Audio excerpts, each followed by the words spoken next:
Welcome to the Top 10 Gardener with Master Gardener Ken Lain. Gardening can be challenging, but with Ken's tips, tricks, and top 10 advice, you'll reap huge rewards. Now, welcome your garden host, Ken Lain. And welcome to this week's edition of The Mountain Gardener. Your host, Ken Lain, here every week talking about the landscapes of northern Arizona. It has been a wonderful summer. We're actually into that you can almost feel autumn. There's the last few days of summer where you can just taste it, just right there. And then it gets hot again. So your plants are celebrating too. They are growing like crazy. My native oaks, boy, they are growing fast. It's hard to keep up with. In fact, I did a little pruning because they were just hanging down to the ground and dinging in the forehead. Unacceptable. When you're growing in my gardens, you're going to keep maintained. These are wild plants. Actually, all plants are wild. If you don't maintain them, they tend to go crazy. And so you got to keep them in their bounds. It's like a beautiful poodle or doodle. You got to keep them trimmed, keep them looking good. Otherwise, you get kind of mangy looking. The personality doesn't change, but their looks do. So plants are like that. They just need to be, and they appreciate. Plants feel prettier when you give them a haircut. They like it. They respond quickly to it. One thing we are noticing in my gardens, and we get a lot of folks come in here at Waters Garden Center. They're if they don't know what to do, they've done their research, it doesn't make sense online, they come in, and we're seeing a lot of heat stress. And so we see some damage from like 3 or 4 leaves back. There's some brown leaves, brown tips. Obviously, it's heat stress. And then the new growth is coming out okay. And so folks are really worried going, is this something to be, I'm stressing out over this. I can't sleep over my plant. What should I do? Just water it. You're good. Fertilize it here in a couple weeks. By the end of September, fertilize, and it'll come back and just be beautiful. What happened was about a month ago, I don't remember exactly, but about a month ago, it went to like 100 degrees. It was really fast. We just went whoosh, and it stressed out plants. No matter how much you watered, you couldn't keep them happy. They were just in survival mode. And then the rain started coming, the ground started hydrating, it started to cool off, and all that new growth started coming out fresh again. So you've seen older damage on plants, and then you're seeing the new growth coming out relatively looking good. So that's just heat stress. Don't worry. It's going to go into fall. They're going to start losing their leaves in October sometime, and they'll reset and be fine. So kind of, if you really needed to water correctly at that point, if you made a mistake, you had some stress on it. Another one I'm noticing, I've had several customers coming in with bright yellow leaves, or obviously chlorosis is what they call it, yellowing, or the green cells just turned yellow. They're just, that's a pH thing. The chemistry of the soil has changed and the plant is struggling. And so the pH, as you start watering a lot, the ground will start taking on whatever the pH is of your water. And our water, all of us, are very alkaline. That is, it's very high. And so if it goes too high, what happens is the minerals that are there in the soil, you can give it iron to green it up. But if the pH is too high, it won't be effective. And so the pH, it locks up all the nutrients, the good stuff, the nitrogen, phosphorus, potash, and the minor trace elements, the copper, the boron, the iron, the magnesium. The plant is there, but the plant can't get to it because it's just stressed out. If you lower the pH, it just automatically starts greening up. It's like instant. I mean, we're talking by the end of the next week, it's green. Oh my gosh. And so we've been telling folks, put some soil sulfur on those plants that are very yellow, and keep doing it with every fertilizer. You're fertilizing 4 times a year. So our fertilizer has some sulfur in it, but we're afraid to put too much or we'll overcompensate for folks. So if you're struggling with high pH, you want to add to it, kind of supplement the fertilizers with additional soil sulfur. And so I would say you're putting the fertilizer down in October. So if you're thinking holidays, just think Halloween, New Year's, Easter, and 4th of July. And the reason there's 4 times you're doing it with a good granular food, is so we're trying to compensate for these yellow plants. The ground is not your friend, and the water is even less your friend. So we're trying to compensate for these things so the plants can adapt and just thrive. And so we're seeing some yellowing right now. If it goes into fall with that yellow, you'll lose your fall color.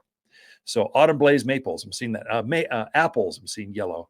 What else? I saw some herbs. Vincas are showing yellow. They've been watering like crazy. The soil has taken on the pH of the water, and all of a sudden it locks up the minerals, and the plant can't grow anymore. It just goes yellow. It just becomes, they're just like looking at a anemic person. They're sick, go in bed, and they just look terrible. You can tell from a distance, you go, oh, they're not feeling very well. Well, plants are this, they're just like people. They're telling you something, going, I just don't feel good. I'm not going to bloom anymore. I'm just going to hang out here until I get to feeling better. I'm not going to grow anymore. I'm just going to keep yellowing. I just keep condensing into myself and saving the core of myself for later. But if you change that pH, you put some soil sulfur on it, pray for rain, or water it in, boy, it just activates everything right now, and the plant turns green.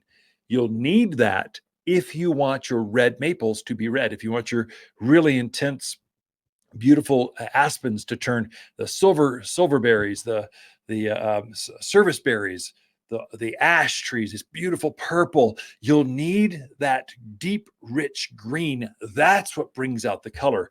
If the pH goes up too high, it starts to mute. It starts to just washes it out, and it becomes less vibrant of a color. So if you don't lose it altogether. So kind of important, something to put on your radar. It seems to happen every year about this time, right after a real heavy, some rain and a heat, kind of a hot spot where we've been watering a little bit more than normal. We start to see this yellowing or chlorosis coming out. It's okay. Keep it going. So you can correct them pretty easily. Watering, I did write an article this week on watering. It's H2O, Guide to Summer Water. And we started out, I don't know if you read this, it's in all the newspapers. It's picked up by 3 or 4 newspapers. It's our newsletter that we send out to our core kind of garden club members. There's 12,000 of you that have joined up. So thank you very much. But this is the article I write for them, and it's appropriate for this time of year. So it says, morning or evening watering, which one's better? Morning. Always morning. Here at this elevation, if plants are real wet going into the evening, they stay wet. And then you get all this leaf spot and leaf mildew and just all kinds of problems. So the second one was wilting. Is it a cry for help or a coping mechanism? Plants this time of year, especially big plants like tomatoes, they're big crybabies. They're just always whining. You get them off, they're too hot, they're too cold, they're all whiny. So they'll start whipping at the very end of the day. If they're a little bit dry, they start to droop. The second that sun goes down, they go, oh, just I'm back. Here we go. If you can, wait until morning to water those things. They'll be happier because tomatoes, they want to die from leaf spot, vertical wilt, all kinds of diseases. If they're wet in the evening, you're going to have issues. Water in the morning, let them dry out towards the end of the day, they'll do better. Annuals versus perennials. Perennials are deeper rooted. They've got very large, like a pampas grass or a big mum. The mums came in this week. So big, huge. There must be 3-4 feet across. They're ginormous garden mums. They got real deep roots. Whereas an annual, they've got real shallow roots. So annuals take more frequent watering than perennials do. Trees take less watering than perennials do. So just kind of look at the size of the root mass, and that'll be different. Containers, they're just thirsty. You can't overdo. I can't say that. It's difficult to overdo a container plant because it's got drainage. You got the perfect soil. It just the water flows right through, comes out the hole at the bottom, and it's hard to overdo it. So I've been watering hours every day, and I'm backing off. I'm trying to back off to every other day, but I'm just seeing they're still just a little hot yet. So another week or two, I'll throttle back the irrigation to every other day. Vegetable gardens the same way. Treat them just like a container. They're thirsty when they've got fruit. You want to keep that even moisture out there. And then trees and shrubs, they just need a deep soak once a week. That's probably enough. And that's how you water things. So get the article or get that. If you want, you can go to watersgardencenter.com and under the Learn button. At the very top, there's a button that says Learn. And there's a garden class. If you want that article right from my desktop to yours, just put your name and email address down. There you go. You'll have a copy next week. So got more in store. We got Lisa Lain coming in with your garden questions right after this. Whether you're freshening up an existing landscape or starting with a blank slate, the Waters In-Store Garden Consultation is right for anyone. If you don't know where to start, Waters' personal shopper service allows you to book one-on-one time with an expert without the crowds. It's easy by phone or through our website. No lines, no waiting. Purchase a $250 gift card from Waters, and it comes with one-on-one private gardener time. You're going to love your yard again. Waters Garden Center in Prescott or watersgardencenter.com. You're listening to Garden Master Ken Lain, owner of Waters Garden Center in Prescott. Join his daily podcast for timely garden advice seasonally right for the gardens. Ken can be found throughout the week at Waters Garden Center in Prescott or through his website at top10gardener.com. You're listening to Garden Master Ken Lain and the Top 10 Gardener podcast. Welcome to the Top 10 Garden Show.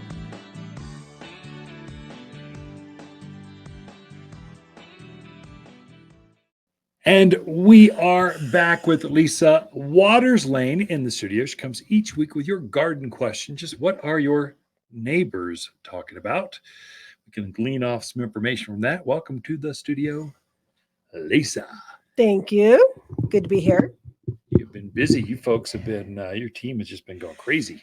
We have been busy. We've gotten a few trucks in, so everybody thinks, oh, it's the end of the season. Nothing's going on. Californians. Yeah, but no, there's a lot of wonderful things that just came in, those late summer, early fall. Yeah, you got to check it out.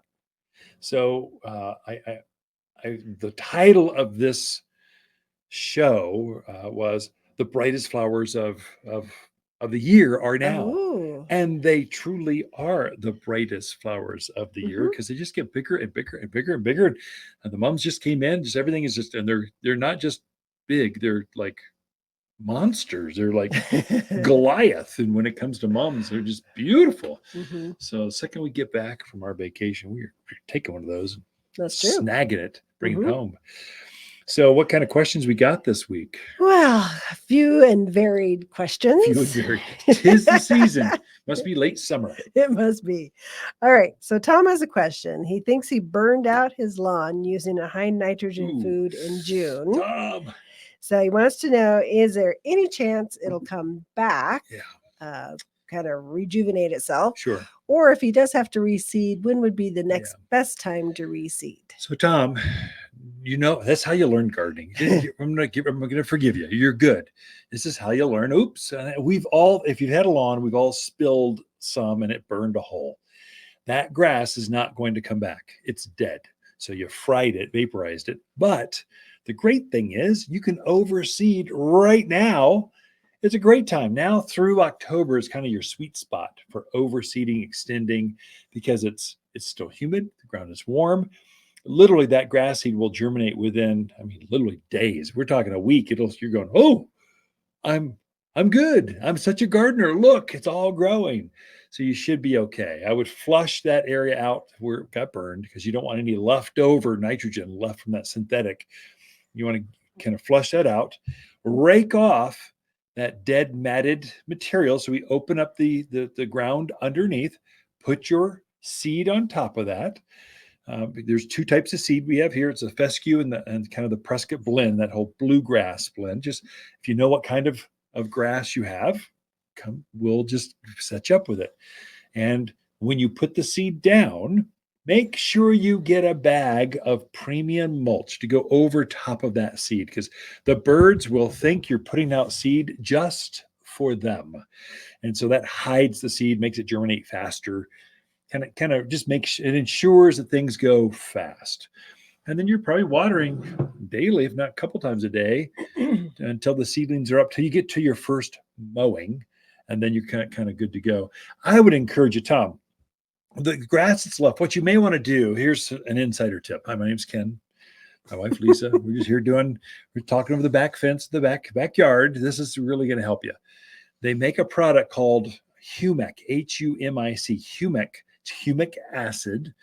I would put that on the entire lawn before you even start. That'll help. If there is anything remaining, it will help it root. So what humic does, it encourages, it tickles the roots of the plant so they start to root out. It'll help what's remaining, and then if there's anything that's possibly alive, it'll encourage it to grow, and it helps seedlings. So you kind of a win-win-win. A bag covers a couple thousand square feet. It's not a fertilizer. It's a food enhancer. It's a soil enhancer kind of thing. You not only burn the grass, you vaporize the worms and everything else. Nothing like synthetic foods. So from now on, here's what I'd recommend. Starting in March, fertilize with the all-purpose plant food. It's organic, 744, mild, just everything is enhanced with that. The next month, put humic. Just every month, switch it off once a month. Fertilize, put something on your lawn March through October, and you will have the most lush, gorgeous lawn you've ever seen. Weeds they would not dare try to invade because the grass is so tight and so full. That'll help you. So when you get ready, come talk to us. We'll walk you through the process. And those products also help it root deeper. It does. So a deeper rooted lawn takes less water. Yeah, it so does. It's very beneficial to do that. Chokes out weeds. It does a lot of good stuff. So humic helps attract worms and the beneficial stuff into your lawn, helps aerate. You'll probably never have to aerate. Humic is such a good, strong, it feeds the bacteria that takes out the matting, that dead mat stuff underneath. It's just a really good product. It really is. And you can use it on more than just lawns. It's great for trees. But Tom doesn't care. He only wants to fix his bird lawn. For those people that are listening, that go, what else could I use it on? A lot of different things. Humic acid is like magic. It's a great magic product. Coffee grounds for the yard. Better than coffee grounds. It actually works. Yeah. Okay. Next question is, I forgot to write down. Oh, Linda. So she moved into an existing home that had apple trees already on it. Yeah. Was concerned, just felt like the apples were small this year, plus very wormy. Yeah. Which I think it must have been a bad calling moth year because people are complaining. But wants to know for next year, how can she really get a nice, good crop without the worms? Sure. So if you have some fruit, the fruits seem to be a little delayed, so they might be small yet, but you've got plenty of runway yet. So you've got really October. So when you're starting to harvest some of those things, especially if we're delayed a bit. And so if they're smaller, they will get bigger. Give it time, patience. Don't give up. Keep watering. You might even fertilize, get a bag of the fruit and vegetable food and sprinkle that out there.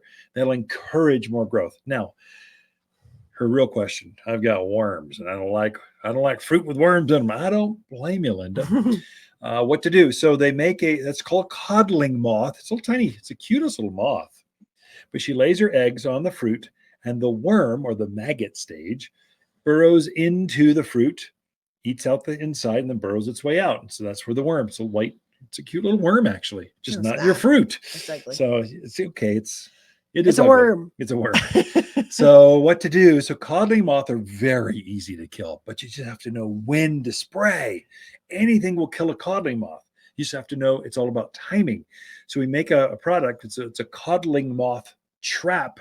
Linda, you might even come in now to get one, put it up in your tree, hang it there, and it's got a pheromone in there that attracts this little tiny moth and goes, oh, the party's in that little cardboard box. Let's all go in there. And so you'll be sitting there going, nothing's going on, nothing's happening. You've checked it for 2 weeks straight, nothing happened. And then all of a sudden this thing fills up with codling moths, little tiny moths.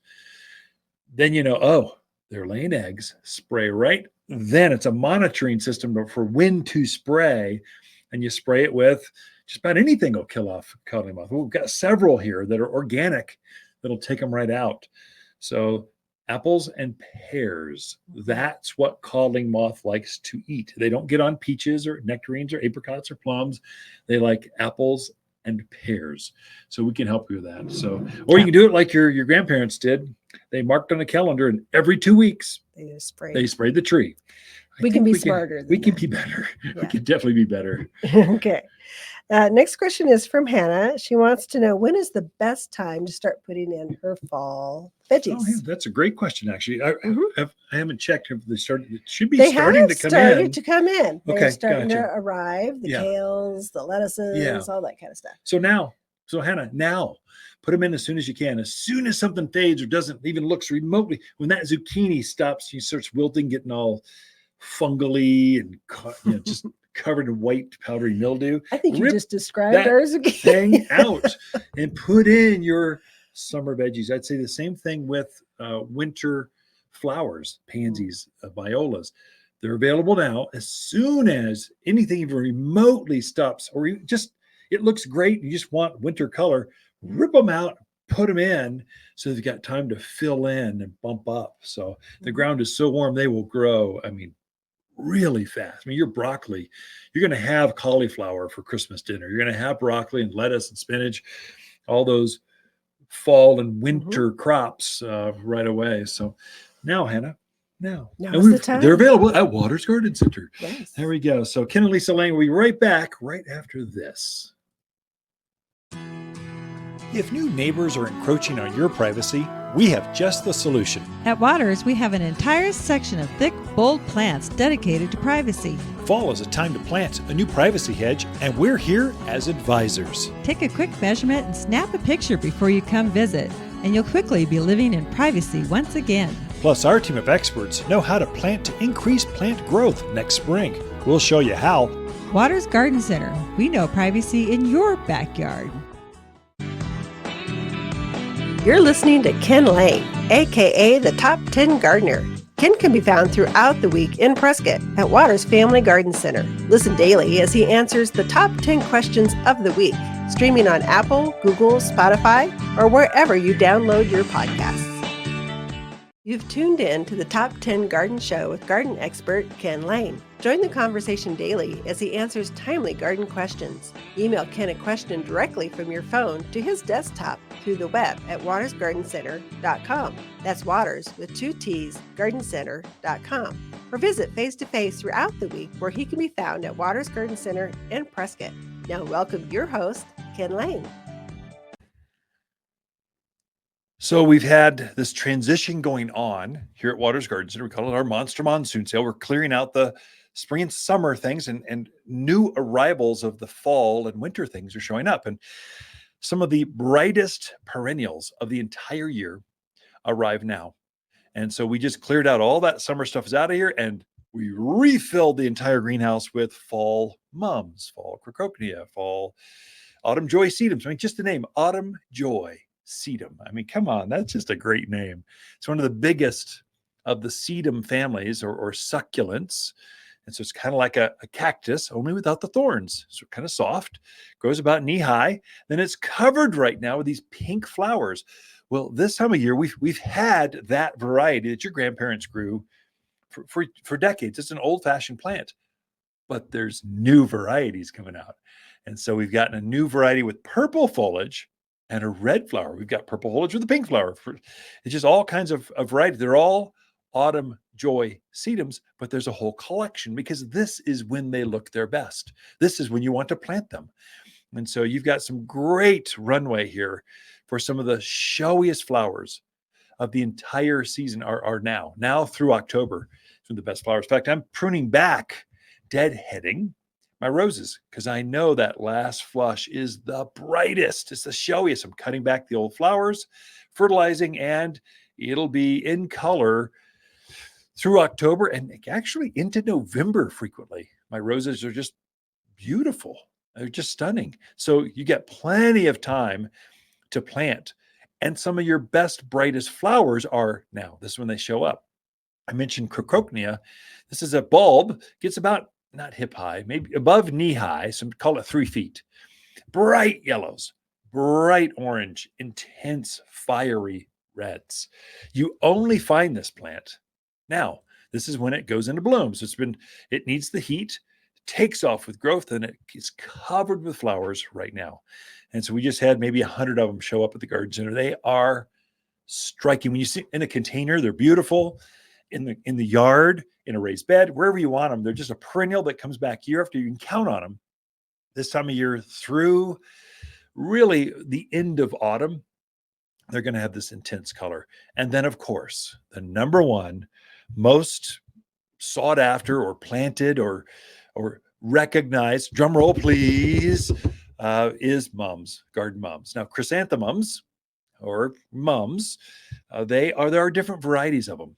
And so you really do want to, if you're a gardener, stay away from those house kind of greenhouse grown mums that you'll find at the florist or grocery store. They are not going to transfer out into the yard and grow for you for years to come. They're made for indoors. You can have your cake and eat it too in the mountains of Arizona. You can have a garden mum that virtually looks the same as a greenhouse grown mum, but they're grown outdoors. So they're used to the water and the sun and the wind, and they're used to growing out there. That's the mums you want. You can bring it indoors and enjoy it for a while and plant it outdoors, or just, I've got some by the front door, the back decks, just accessorize with them. And then when you're done, you can go put them in the yard, out in the gardens, or just plant them right in the gardens. Garden mums are different varieties. We got this huge basket. It's like a 14, 16-inch basket. They're the biggest mums we've ever grown. And we had some fun with it. We've got straight yellow, straight orange, rust colors, reds. But we also created some multicolored big baskets. And so part of it's yellow, part of it's red, part of it's white, part of it's got 3 to 4 different colors. They're just striking, and they're perfectly, they're just the way you want to take them home. We call that bud and bloom. Bud and bloom, mainly buds. So you can see the flowers. They haven't quite opened, or they're just starting to open. So when you take that thing home, it's going to open while in your garden. So you get maximum flush. You get the most enjoyment out of that mum that you could possibly have. So this is time. So buy them like as soon as you can. Get them so you get the most enjoyment out of them. Why have those flowers at the garden center? You can buy one now, take it home, and just watch it grow in your own gardens or your own patios or entrance. Just fall is for decorating. It's the plants are so bright, so colorful. You almost don't have to plant them. They're like living bouquets. You just take them and put them by that front patio table or by this outdoor sofa, just kind of as an accessory. They're just striking. And all the fall colors here. We had some new varieties of echinaceas. Now, echinaceas they're a wildflower, but the wild one's purple. Okay, that's pretty, that's fine.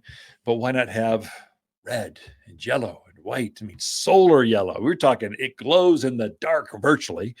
So the brightest flowers show up now through autumn. And this is when you really do want to put them in the ground.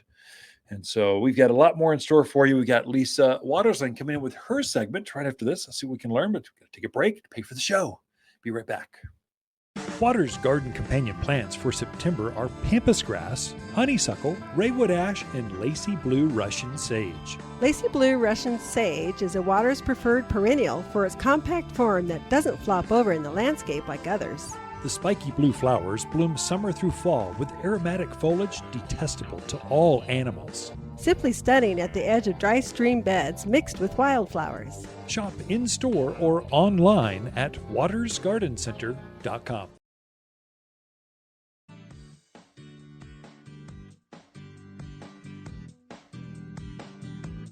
The Top 10 Gardener, your source for timely garden advice seasonally correct for the garden. Guaranteed to make a difference in your yard this season. You've tuned in to the Top 10 Gardener with garden expert Ken Lain. Join him daily as he answers timely garden questions that are sure to make a difference in your gardens. Now welcome your host, Ken Lain.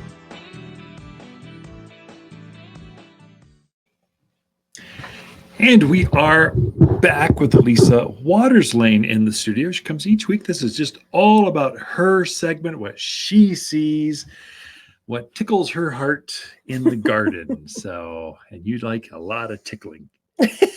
No. In the garden with your plants. I don't even. So anyway. I'm not even going to touch that one. The studio is filled with flowers, perennials. Yeah. And I said the flower, you had a huge flower truck. I don't know how many thousands of plants showed up. I'm tired. And all of them are spectacular. They are. So the perennial house just looks amazing right now. So many cool things that are in, and the colors are fabulous, and the plants are good. So, and it is still a really good time to plant. It's the best time. So many people are like, it's in the end of season. Is it okay? Yes. Phoenix folks, they're heading down to, they're starting to pack up, heading back to, it's still, we were down there on a flight last week. It was still 105 out. So it's still summer. But it's under 120. Get that jacket out. But yeah, it's a great time to plant, and good time to take a look at your yard and go, this plant has not performed, or it's just not happy. Time to get it out of there. Put something fresh in there. It's time to take a good look at your yards and see if you need some new stuff. I was writing a garden column for next week or week after, or something like that.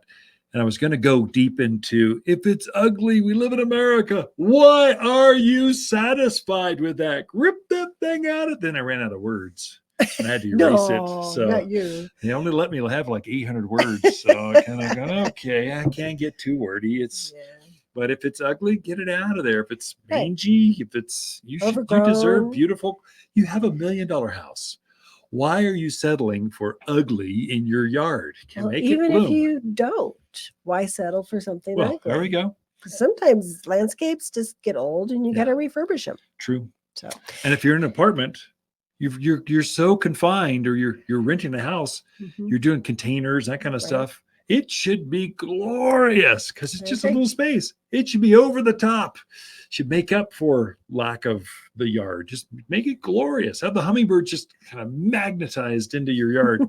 Anyway, I could go on and on. I tell you, there's this one little hummingbird that is in the lower house. He hangs up in the upper house too sometimes. Little guy. He must be young. That boy is boy. It's a boy. Boy is so busy. Oh my goodness. Every day out there. And he's so kind of domesticated right now. And you just we walk right next to him. He's like, yeah, they're fine. They're not going to bother me. But he's a happy camper out there right now, especially with all this new stuff we got in. So one of the first things I want to show you is a bleeding heart. It's a new type of bleeding heart. Normally most people think of bleeding hearts. They have that pink or dark red flower to it. Like this one, blood red. This one is a white bleeding heart. Very unusual. And I took off my glasses, so titanium. I'm going to have a titanium. Okay. I call it titanium. So really cool. I love that white flower on there. And then the foliage is just very delicate. Looks very like a fern or something. Yeah. Very, very pretty. And here we go. When I was out in the yard, I saw this heuchera, which is a real dark color, of a dark burgundy. I thought how pretty they would be together because they really offset each other. So the heuchera has this real burgundy, dark foliage, almost black with a burgundy highlight or something. It's gorgeous. Especially underneath, it's like it's green on top and burgundy underneath, but absolutely gorgeous. But contrast it with the white bleeding heart, and it is beautiful. It'd be wonderful in a pot. Or container, or in the ground in a nice shady part of your yard, or if you have a shady perennial bed, those two would be fabulous together. Heuchera loves the shade or the sun because it's so flexible. Pretty go anywhere. Yeah. So and then bleeding heart likes the shade, so it'll take morning sun and stuff, but it likes the shade. They're both perennials. They'll come back for years and years. I mean decades. They'll be coming back and I know that the red bleeding heart animals don't eat. I assume the white ones or the titanium one is the same way. It should be fine. And the thing I like about white, especially in shady areas, is it really shows up. That's true. You don't think about plants the white just really pops in a shade garden. It really does. Same reason I like variegated, like gold and white foliage in a shady area. Right. Because even if it's not in bloom, you see that bright color, the foliage just brighter, just shines, catches the moonlight, just makes everything look really good. It does. So definitely check those out, especially if you got a nice shady area. So for the sunny area, of course, right now, all the echinaceas are just they're amazing. They're screaming, it's our time. This one I thought was really pretty. This is a real bright orange, almost like neon orange. Yeah, it really is. It's glowing on camera. Absolutely gorgeous. One lady walked by and she goes, oh my goodness, that really shows up, doesn't it? So, and this is in a a greenhouse full of thousands of Yeah. plants, and she saw that one. So it really is very, very striking. Great for those, because the sunny places, sometimes plants get washed out Yeah. in those real sunny spots, and this just really like screams at you. You just gotta show them the tag. There This you is sombrero flamenca orange. Ah, there's that $21.99. Big old. It's covered with dozens of flowers, staining Right. about, I don't know, just below knee high or so. So That's just what we echinacea have does. echinaceas in yellows, this real pretty red. We've got pinks, we've got whites, we've got, I think, 3 different shades of yellow out there. Yeah. So something for everybody in the echinacea family, and just a tough plant for here. Comes back every year, just Count as on it. beautiful as ever. Great for bird. If you really want to encourage wild birds into your yard, Yeah. at the end of the season, if you just let these little flowers go to seed, the birds will sit there and eat off of those through the fall and winter. And animals like javelina deer, they seem to leave this one alone. It's a great wildflower, Mhm. and it will reseed. It'll come up in other parts of the yard. I don't know if it'll be true to this color. Right. You might get the genetics coming through, but you get these stand up, straight, full sun. They're real sturdy stems, good for cut flowers. Echinacea, or what's the other name for that? Coneflower. Coneflower. Yes. Sometimes So one of the other ones that we got in, and I forgot to, I wasn't going to bring the whole plant in because it's so huge. I meant to bring a sprig in, but is the I never say it right. Crocsomias? Crocnomia, I don't know. Crocsomias. I get it. A bulb. I did it's a a video bulb. on that. Oh, did We're you? letting it go through our social media sites. Yeah. So check that out if you want to see that. But it is beautiful. So one of them is probably, I got to say, 3 to 4 feet tall. Yeah, it's It crazy. puts on a flower like almost like a small gladiola type flower Yeah, with a that's a good real way to describe long stem. They're in bright orange. They call it orange pico something. And the other one's kind of a really golden butterscotchy Yeah. kind of flower on it. It's really cool plants. They are a bulb, but they're winter hardy for here. Very So much. yes, they're going to go dormant, pretty much back to the ground. Zippo, nothing there. But they'll come back next season. The foliage will grow up first, and then you get those blooms late summer, early fall. And it gives you that really striking. I mean, you got to come in and see it, because I wish I'd brought a piece. If your gardens are full or you haven't gardened in years, it's Yeah. fun just to come see the botanical interest in it. Mhm. It's so bright. You see it from across. This time of year, the flowers get bigger, brighter, and they start to glow in the dark.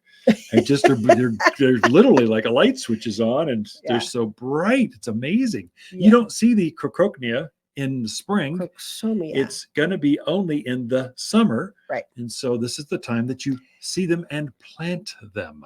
Definitely. Now is also the time. So a lot of your heat loving.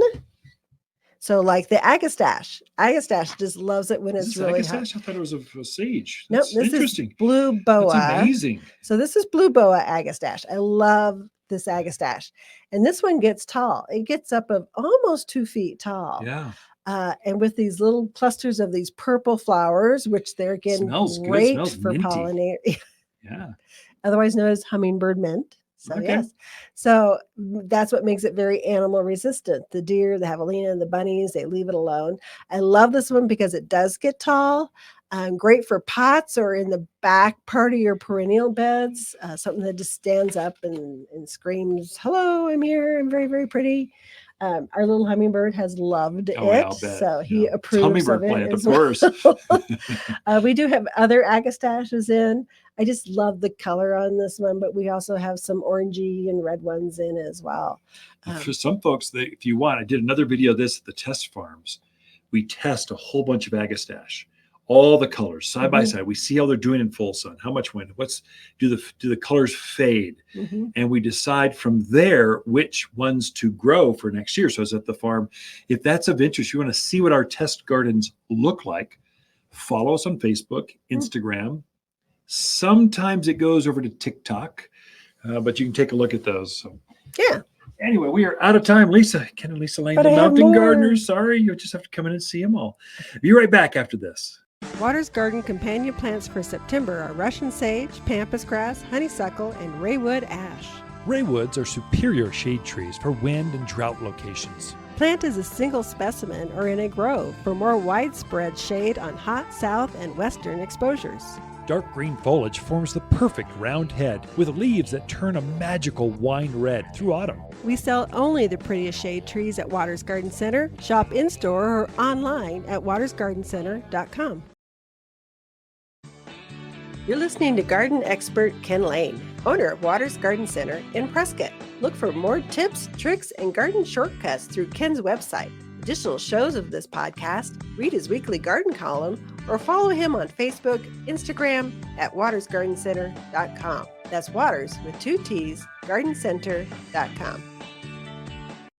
Welcome to the Top 10 Garden Show with Ken Lain. Listen to Ken's tips, tricks, and garden shortcuts guaranteed to make your gardens more beautiful than ever this year. Now welcome your host, Ken Lain. We have had an invasion of javelina show up at the Lain Casa. So they come in, they rummage through. It seems like they're on a circuit. They just kind of roam around the neighborhood. There's a herd of, I don't know how big. I stumble across them at night. Kind of going, oh my gosh, give them space.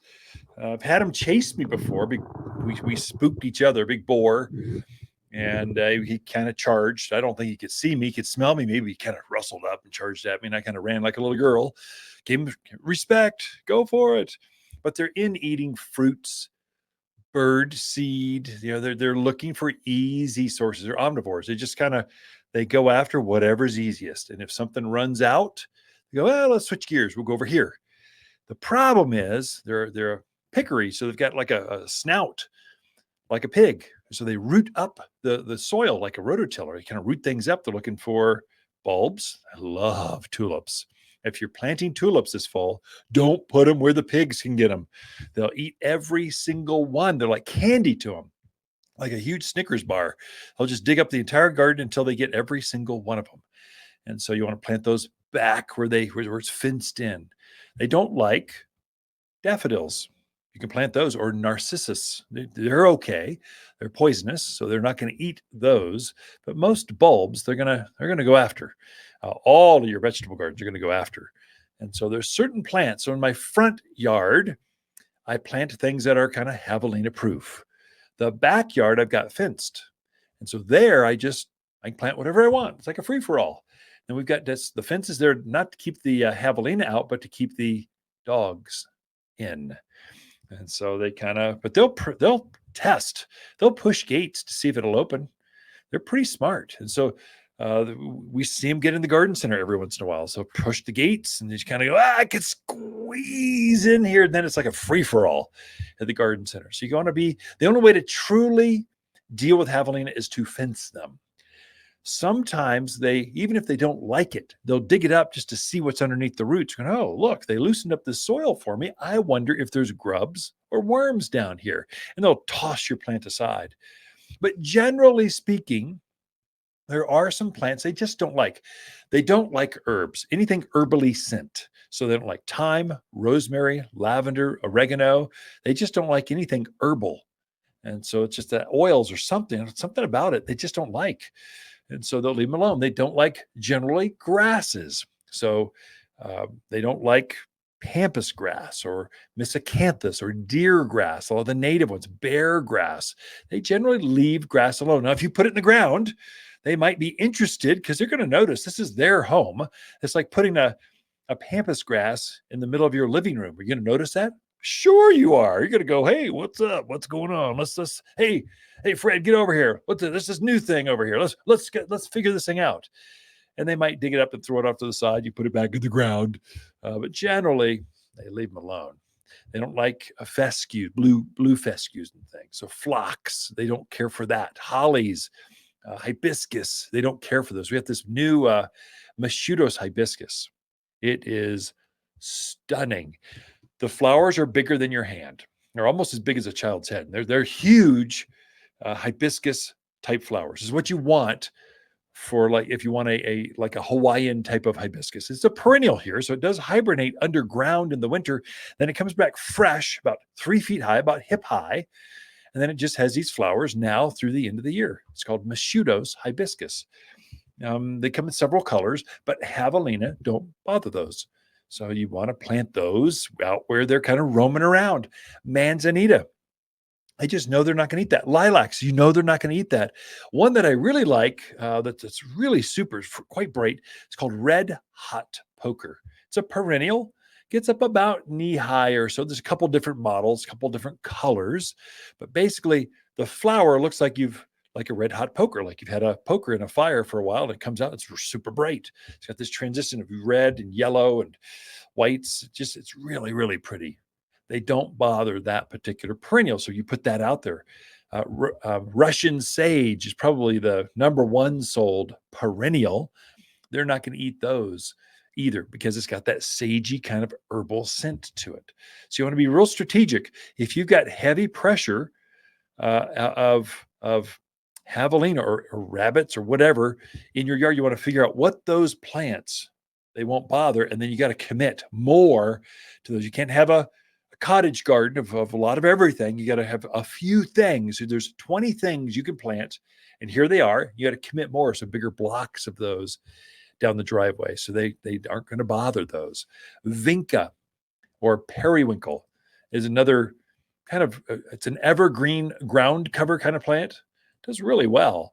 It has a blue flower to it with 5 petals. It's quite striking.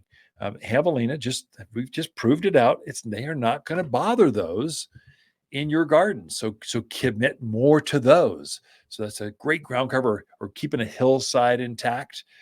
I don't know how to help you. I've got a list here at the garden center, or if you go to our website, watersgardencenter.com, just type in javelina at the top, the list, the information will come. But if you really want to find a good list, go to watersgardencenter.com. And at the top, we've got a learn button, Learn, like learning. All the garden class handouts we put under that tab. And so it's an easy resource. And we do teach javelina classes, how to keep the javelina out often. And so that handout that we use for that class is right there. Just look at javelina resistant plant list. Generally speaking, most of the herds do read the list. Some don't, or some they'll just kind of try it, but then they'll leave it alone. But daylilies, they don't bother. Wisteria, zinnias, pyracantha, tassel trees, silver lace vines, and snapdragons. We're coming into snapdragon season. They don't bother those. Like, they got a taste. They cannot tolerate. Mexican primrose, real pretty ground cover with pink flowers. It's just spreads. You've got some choices, but you'll have to learn a little bit to try it. And if you're just not sure, I encourage clients that I help here at the Garden Center, go, listen, why don't you take one home and use it as a test victim? Just put it out there. See if they eat it. See if they take care of it. See if they're leave it alone. And so if they leave it alone, hey, I got a good one. I'll take 5 of those. You kind of top it off that way. So test it before you really commit is probably the best way to do that. You can plant now. A lot of my Phoenix, Palm Springs, Southern California folks are, no, I can see they're predicting December will be here. I can't plant anymore. No, this is like the best planting season. What are you talking about? This is ideal. Finally, it's cool. You're not going to have to deal with all the heat of summer. This is your time. And so, especially for those fall type of perennials, it's a really good time. The mums are here. Echinaceas are here. We got this phlox. Phlox is here. What was that called? So I've got a couple different lilies came in that are really quite striking for the shade gardens. And so, yes, they will hibernate underground, but they're going to come back next spring and do it all over again for you. And then we have got some super cool evergreens coming. They're at the farm yet. We're loading up that truck now. And so we've got 3 or 4 farms. We were just up there touring, hand picking these different trees and shrubs. And so they'll be down here probably in a couple weeks. So it takes a bit of time. Plants are logistical. Like, it's not just easy to go pick them up and bring them down. You got to have cooled trailers. It's just logistics. You got to think the route to make the distance worthwhile. But I know who grows the best evergreens. I know who grows the best shrubs, the best mums, the best. And we're pulling for those farms. And so it's okay to plant now. You'll need to water. You'll need to treat it like it was still summer, but you're not doing that very often. A couple times a week for a new tree, that's more than enough. Flowers, maybe it's every other week, every other day, not week. Flowers need more water every other day or so. It's probably about right. And so you got plenty of things going on. The garden center's like glowing. The flowers are so pretty right now. All right, we got more in store for you. Got to take a quick break. Be right back with this after this. Hi, Kennett Waters with our Monster Monsoon Sale, our only sale of the year. Truckloads of fresh autumn maple, aspen, and spruce have just arrived, and we need room, so summer plants must go. Perennials, trees, shrubs, even pottery must go, and it's worth your while with plant sales at 25, 45, even 65% off. It's Waters' only sale of the year at Waters Garden Center, 1815 Iron Springs Road in Prescott. Where people who love great plants at sale prices, they love to shop.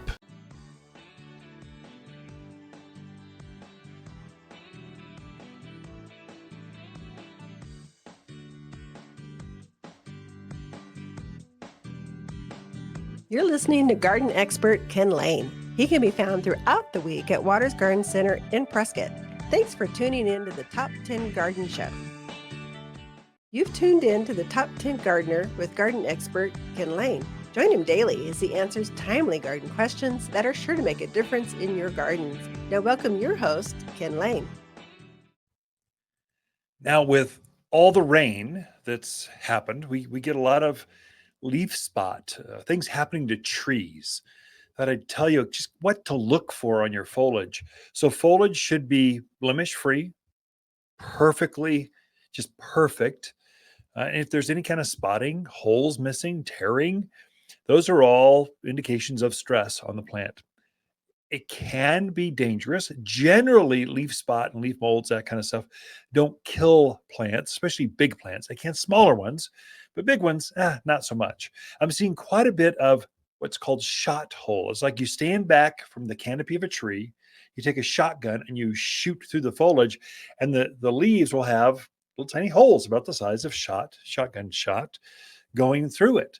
So it's what that is a bacteria has lighted on the foliage. Birds and bugs are spreading this stuff. So gets in one in the neighborhood, they're on that tree, then they fly around the neighborhood and it just spreads very easily, especially when it's more humid, a little warmer, and just like afternoon rains. This is like the perfect environment for bacterial growth.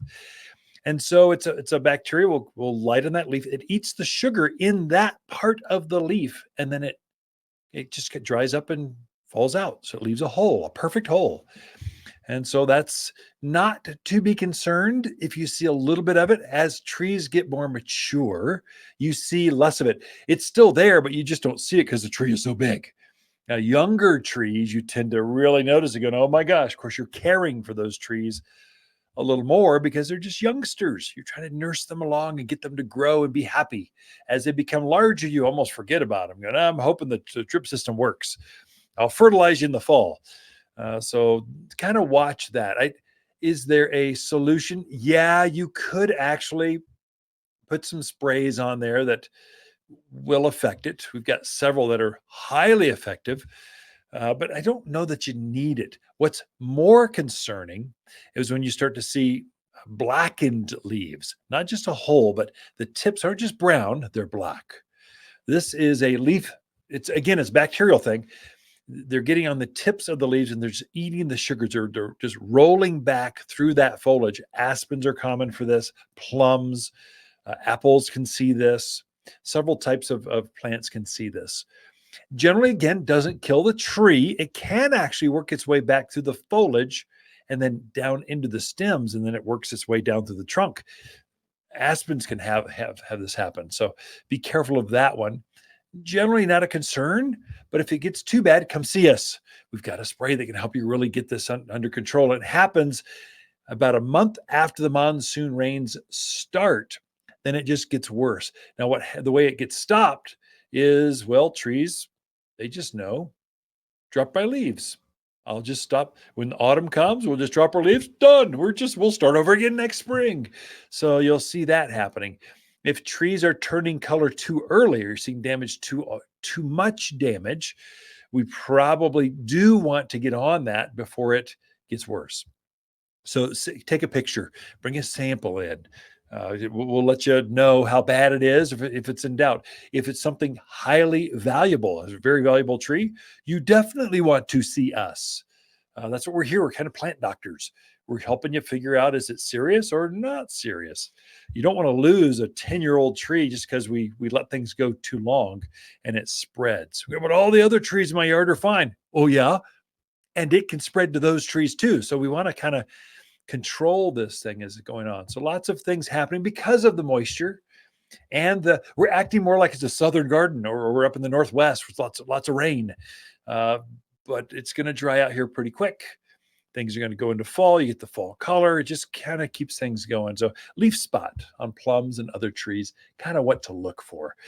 Throughout the week, Lisa and I camp out here at Waters Garden Center. I got to tell you, we delight in just talking about plants to other gardeners, and fans of the show.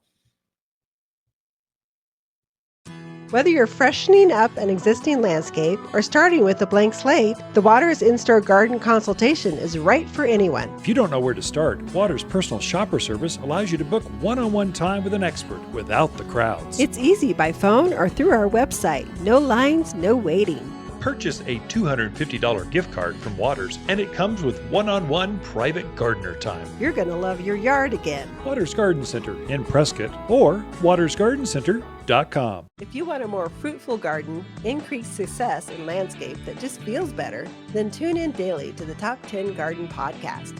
Years of tips, tricks, and garden shortcuts are guaranteed to make your gardens nicer than ever. Listen to this podcast or read Ken's weekly garden column by visiting watersgardencenter.com. That's Waters with 2 T's, gardencenter.com. Thanks for tuning in.